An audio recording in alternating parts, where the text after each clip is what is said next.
I'm still in the back line. I still feel it's not the All Blacks of old. The thing that concerns me the most about probably the South African side is just some of the pace you've got out wide. While the big boys are down, do you worry a little bit? The New Zealand players, so they like, oh damn, these guys are coming back now. You got to speed the game up. You Like shouldn't New have Zealand. that. You want everyone to play like New Zealand. Have you been in the front row? Do you know that pressure of a 2-minute scrum?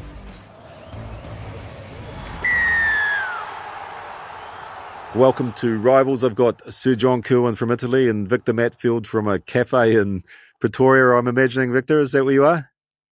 Yes, it's starting to become spring. Winter's almost over, so nice to sit outside here on a nice deck at one of the coffee shops and speak to you two guys. Beautiful. We're getting a great insight into your lifestyle because you're either at a golf course, a cafe, or a game park. I can't sit down for too long, so need to move around and need to have different sceneries around me the whole time. So, show you the life of Victor. Yeah. So instead of Rivals, we can call this the life of Victor. Now, the All Black team's just been announced. I'll start with you, JK. What do you think? Yeah, I thought it was interesting. Obviously, Leo Willie being left out will be pretty gutted because it's not very often you sort of come in and play a test match or a couple of test matches. I thought he did pretty well, and then you get left out of side. So that would have been a hard phone call to make. Yeah, I think it's got really good balance. Obviously, they're taking a few guys with niggly injuries. I don't know how long it's going to take to get over a foot fracture, and I think he's pretty important to Cam Roygaard. So, I think it's a well-balanced side. I think it's a side that can take on South Africa. I mean, and the new look Aussie side. I mean, how quick fortunes change. But, yeah, I think it's a well-balanced side. I like what they're doing. I think if we can continue to establish a style of play, which I saw in against France, it's going to be a great series. I cannot wait, especially after Australia sort of performing as they did over the series. So that's France C, according to Victor. Victor, is this a team that's going to beat South Africa? I think it's a good team. I do like what they're doing with their tight five. I think there's a lot of experience there, firstly, but a lot of youngsters coming through that can make an impact. We saw this weekend with Australia the difference Tupou and Skelton is making. And John has been talking about this Holland kid, big body, who can have a big impact. So I think in the tight five, they're looking really good. I think Satiti coming back last year was outstanding. So that will be a big plus for them. I'm still in the back line. I still feel it's not the All Blacks of old where you look at the back line, you think, how are we going to keep them under control? It's pretty much the same faces we see there for the last few years. So I think the pack is definitely getting better. But I don't see that bigger threat in the backs like you normally have with the All Blacks. I think, Victor, the game's changed so much now, like it's so combative when you see, people like Aki, I mean, look at Geordie Barrett. Geordie Barrett's like probably, he's in between you and me. He's a big man, 194, 195, and I just think with the pressure now on the midfield, it's tough to get wide early. It's tough to create, that flowing game. So I think we're seeing a whole lot more of these big men that are a bit closer to loose forwards than they are to outside back. So, I'm confident with the experience. I'm pleased Leroy Carter's come in. The thing that concerns me the most about probably the South African side is just some of the pace you've got out wide. You've got some real genuine pace, and I love pace out wide. We've sort of tended to go on recently for big, like put Rico back on the wing, Caleb Clark coming in. So I like that Leroy Carter, although it's an injury replacement, has come in, because I think that if you can free up, pace is important. Like when you get half a break, and we saw that in the Lions test, right? So I understand what you're saying, but I think a settled a midfield now that can get you over the advantage line and get you rolling forward. And I think especially against South Africa, because if you can't get that front foot ball, it's going to be a pretty tough day out. Yeah, that's probably one thing you need these days. I think all the top teams got a 12s that can get you over the advantage line. You don't really see the second playmaker at 12 anymore. You need someone that can bash it up, get that go forward. And saying about the back line, last year, whenever Will Jordan was at 15, they also look different. I just think he makes a huge difference when he's at 15 rather than on the wing. The influence that he's got from 15 is amazing. So I don't say it's a bad backline. It's just not that. I mean, in the past when you played the All Blacks, it's like, how are we going to stop these guys? And but it's a steady, solid. It's good players, and I mean, Jordy is one of the best players in the world at 12. So yeah, it's going to be competitive. Can't wait for the Eden Park test. Yes, bring it on. Let's talk about the Lions Aussies. One of us actually picked that Australia was going to win the test. I think it was me actually, and you both got it wrong. But Aussie's gone from being distraught, second tier nation to the whole country believing it's one of the best in the world again. So, what did you think of Australia's performance? Just firstly, John and myself said he needs to make changes. So he didn't listen to us. That's why he lost. So that's the first thing. It's very difficult to pick yourself up for a third test. We've been there in 2009 after the second test match. You really go big and it's celebrations. The series is over after you've won and 2-0. And to pick yourself up, even if you're just at 2-3% off the pace, it's just not the same. But I mean, the Aussies played well, and I said it earlier in the chat that Tupou fit and ready to go, Skelton there, that makes it a different tight five for the Aussies. And if they go forward, we know they can play. So, yeah, they look good, but the real test will come in a few weeks' time. Yeah, I think that, they had a goal. The Lions had a goal and they achieved it in the second test. I think that they did not improve over the series. In fact, they got worse. I think the Australian team improved. Will Skelton coming in. I mean, if some of his stuff was borderline, Victor would have loved it. Victor would have loved it. He was starting confrontation. He was niggling. He's a big body. And the Lions just didn't seem on their game. I mean, when you looked at the second test and all the mistakes they made, you would think coming from the UK, you'd be dealing with the weather better. I mean, Sydney now has these weather bombs, but normally you go to Sydney and you think you're going to be playing in pretty good weather, right?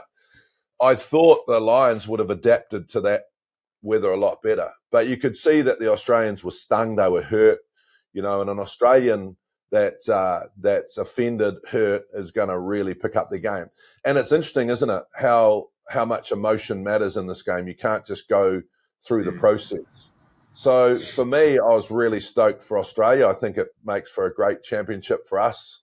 I think, they've got, if you can keep those guys well, like Victor mentioned, Skelton and Valentini and guys like that, although he's out now, but Tupou, who's always been, a dynamic sort of prop, if you can keep them on the field, they are a different side. So, for me, it was the Lions probably let themselves down a wee bit because they didn't get better over the series because they won it in the second test. So, it's going to be the Australians really in the first 20 minutes in the first test let themselves down, but then they've played consistently better. So I'm stoked for them. I think it's great for the game, great for our series coming up, because if they can play with that intensity, it's going to be a pretty great series.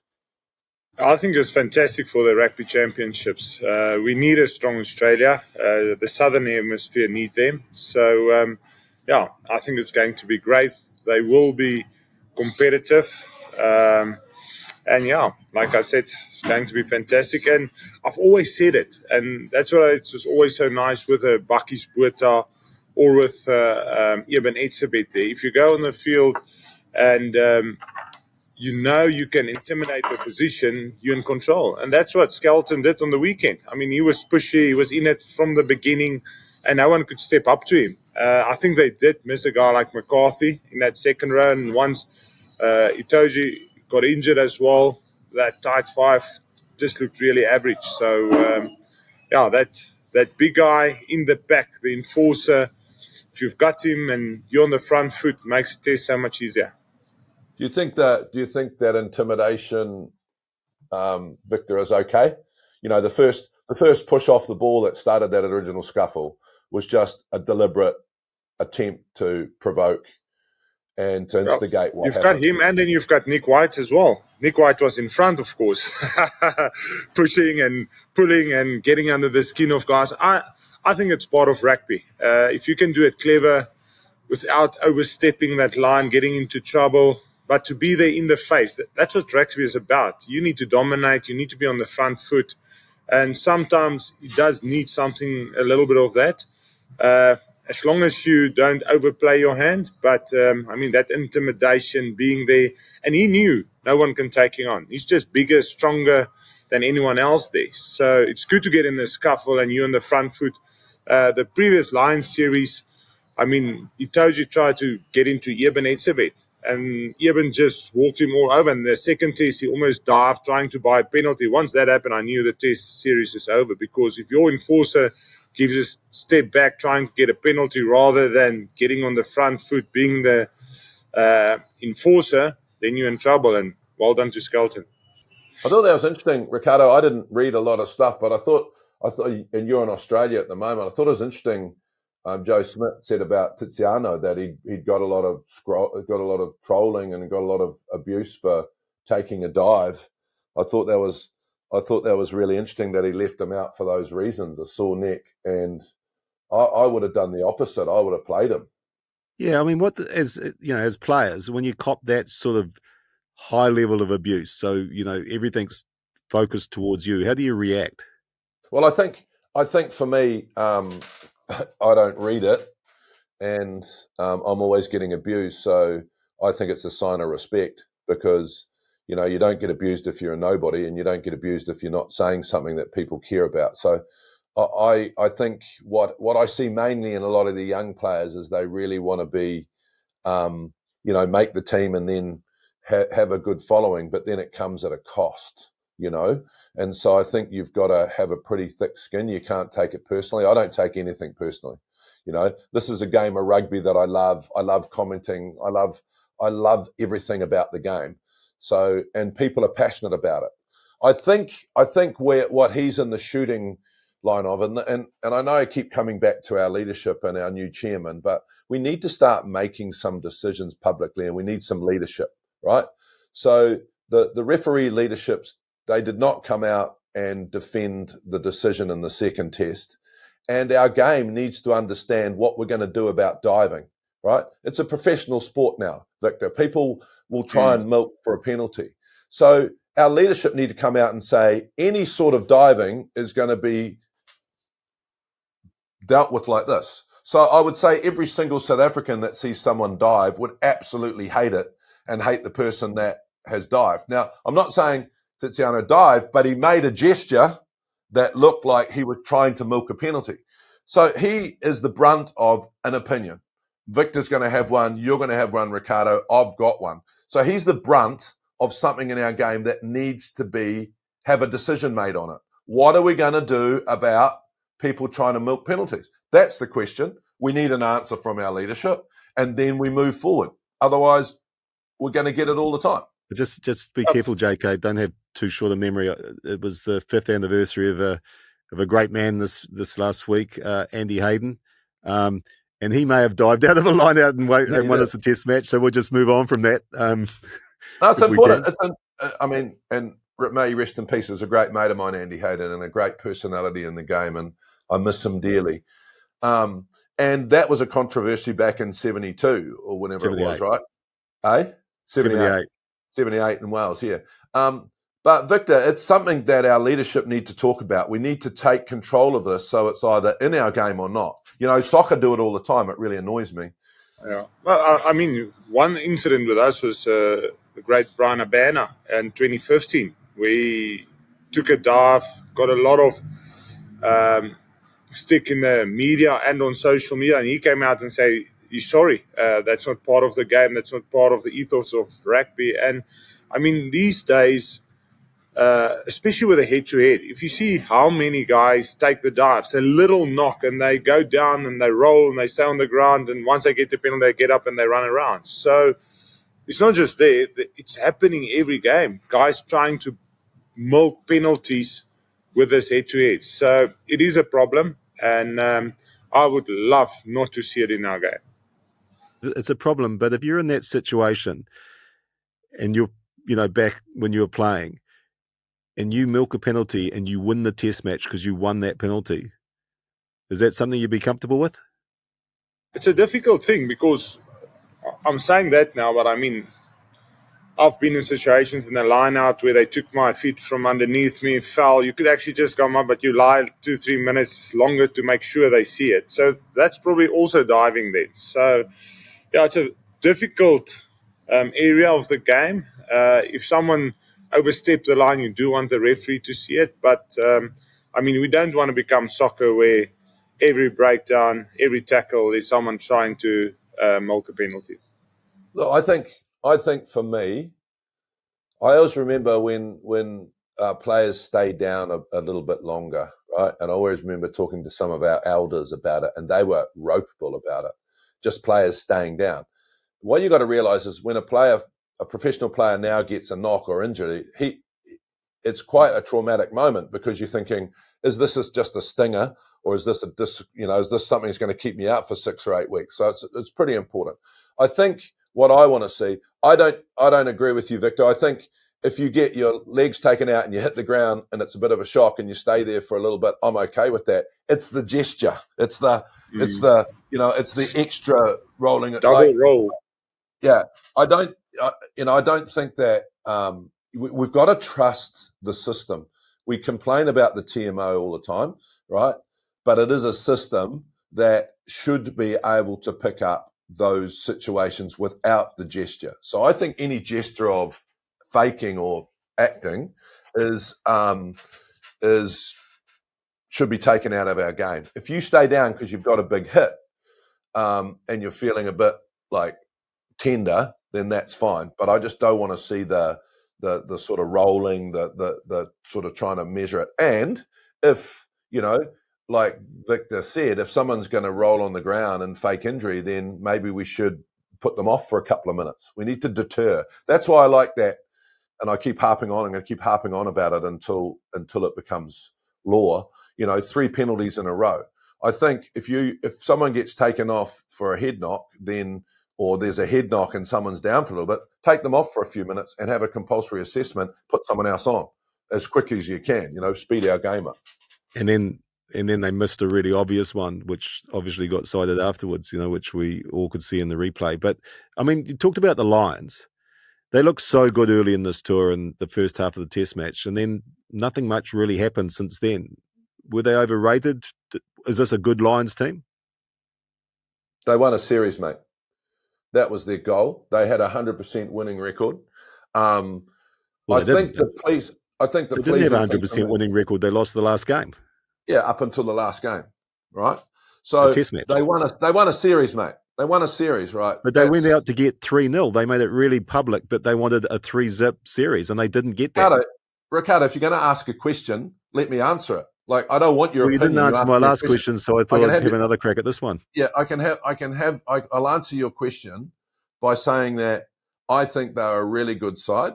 I think they did not improve. I think they won the series, and that cost them. That cost them a performance in the last test. Australia got better. So are they a good side? Yeah, I think they're a really good side. What I'm pleased about is that Australia stood up because I was worried about the difference. Now, I'll get back to what I said earlier in one of the shows. Is Super Rugby now not preparing us for test match rugby? Look at the All Blacks' performance, first test against France. Look at Australia's first test match against the Lions. So as now the gap between Super Rugby, because, Victor and his mates deserted us for the Northern Hemisphere and the money, right? Is now Super Rugby a long way from Test match rugby, and we need a bit of time to get used to it. So, answer your question, Ricardo. The Lions were a good side. They won a series, and they will always be known for that. Yeah, I mean, the first goal is to win the series, and then the third one is to win all 3 test matches. But I think to win it in 2 matches, you already showed the quality that you've got as a team. But I just think Farrell probably should have changed a bit more. I think and that's the one thing of this Lions side, is the depth that they had in the squad. If you think about some of the boys that didn't get opportunities, the guys that you could have brought in that last test match. So, yeah, I think if we change it up a little bit, I mean, 3 test matches in a row is also pretty tough on the body, away from home, probably missing families after 6-7 weeks on tour. So I think if you made 1 or 2 changes, you didn't have to make 15, but if you brought 5-6 guys into that squad, it could have made a big difference. You were there, Ricardo. I mean, what about halftime? I know there's been some discussion about like the halftime, how they handled the 50 minutes or something. Yeah, so it's been pretty wet here in Sydney all week, and then that lightning came, and it was interesting watching the 2 teams. There's been a lot of debate about the 2 teams handling that same period of time. There was shots of Finn Russell on his phone and a couple of Lions players asleep on beanbags. I mean, I don't know if you've ever been through anything like that, but how did you think the 2 teams handled that break? Again, it's just when you get a break like that, sometimes good to just get away from the game completely, and then, let's say, with 10-15 minutes, let's get the focus back. But for me, if players were on their phones going out, that is just too far away. You still want to be in the moment. You don't want to be completely away talking to people and so on. So, yeah. Look, for me, Ricardo, I think it's an unpreparable situation and moment in time, and I doubt if they would have prepared for it. So most other things coaches prepare for, injuries, red cards, yellow cards. And I don't think there would have been any protocols around 40-minute break for lightning. So, and the modern player, the phone is part of the way they play, part of the way they communicate. I mean, Finn Russell might have been looking at the game plan on his phone.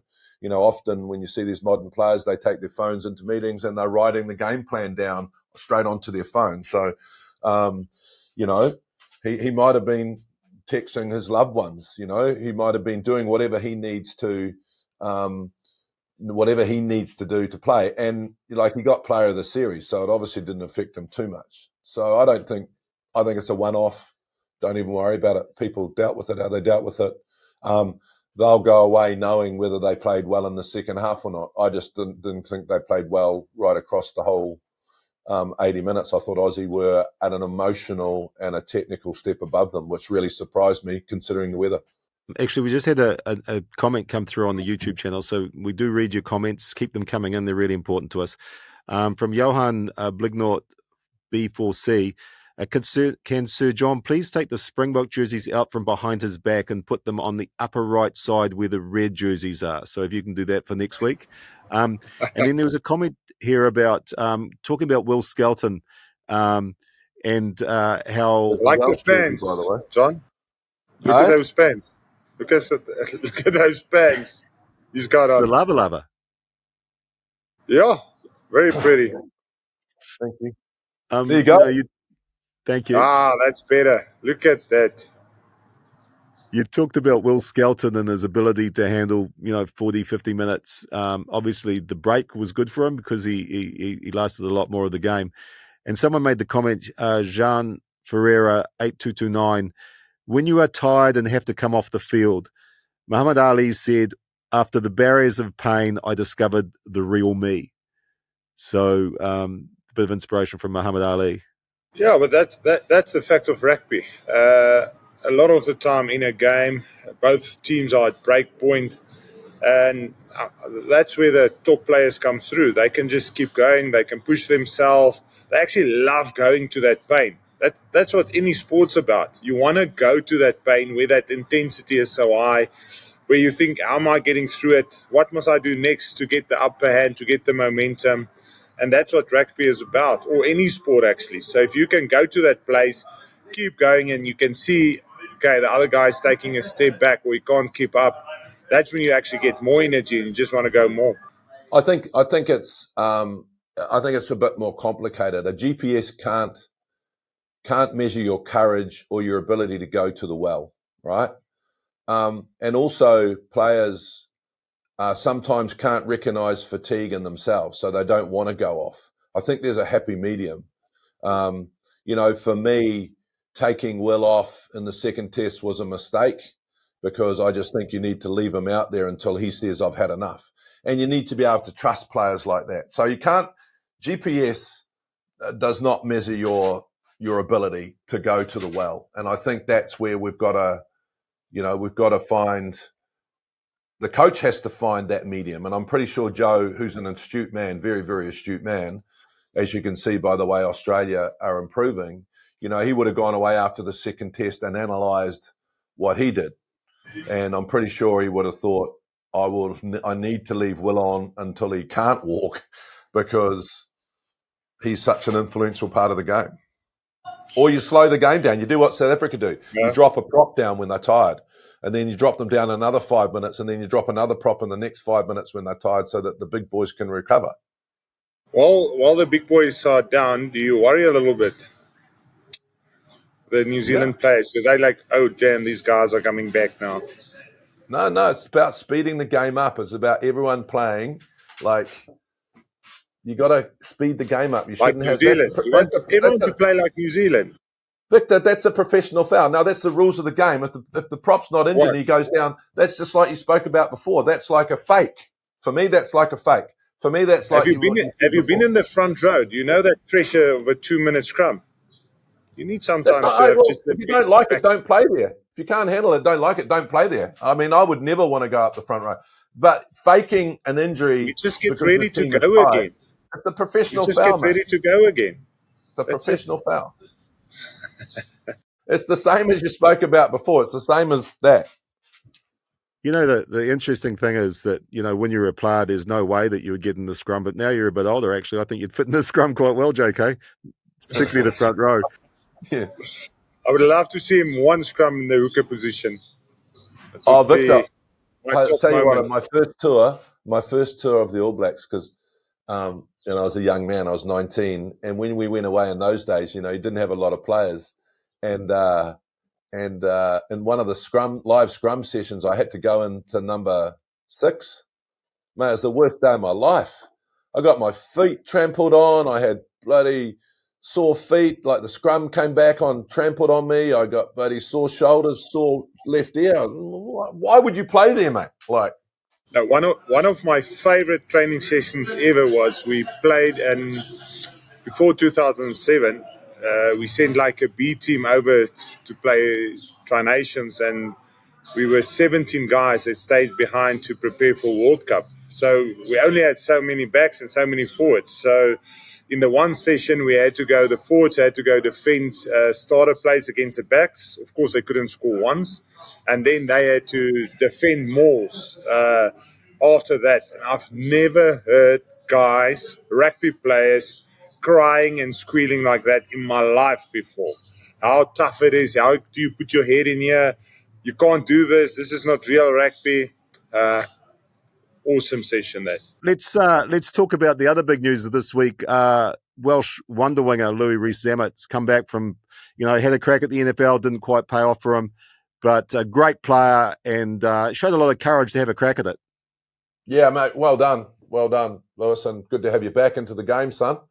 Welcome back. You don't want what if in your life. I mean, I've been through a little bit of that when I went to the Warriors at the end of my career. And I think he's young enough to get straight back into rugby. He gave it a crack. He loved the game. He's been watching it all his life.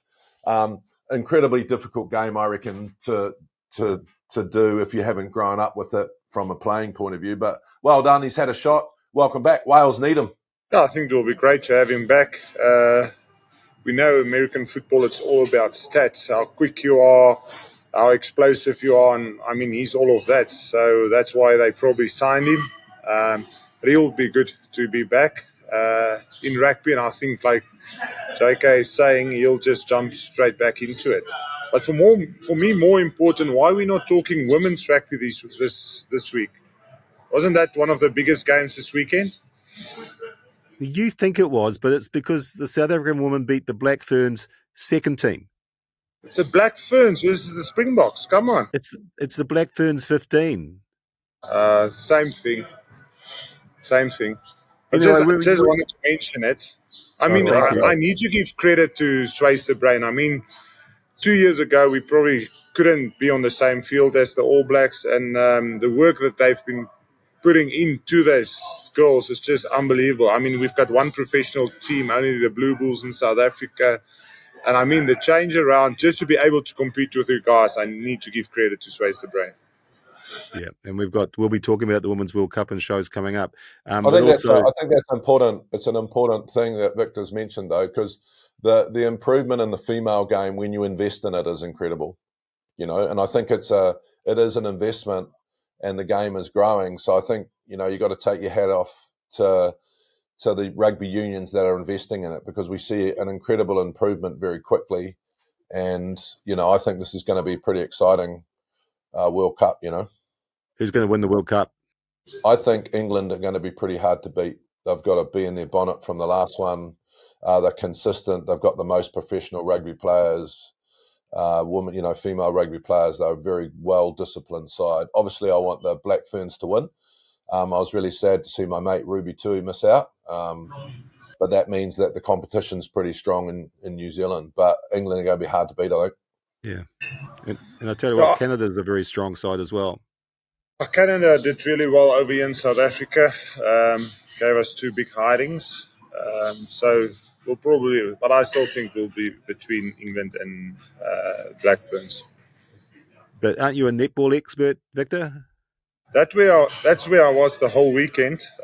My middle daughter played in the SA Champions finals this weekend. And, of course, they won the tournament, the SA Champions. So very proud of my daughter. So, yeah, I'm a big netball fan. I probably watch more netball these days than rugby. So 3 daughters playing it. Great sport. We used to have a coach at Marist, one of the greatest coaches ever. His name was Eric Colassi, and he used to make us. We had a women's netball team, and he used to make us warm up some nights against the netball side. An absolutely great game to play. Like, so much fun, hard, great skill set.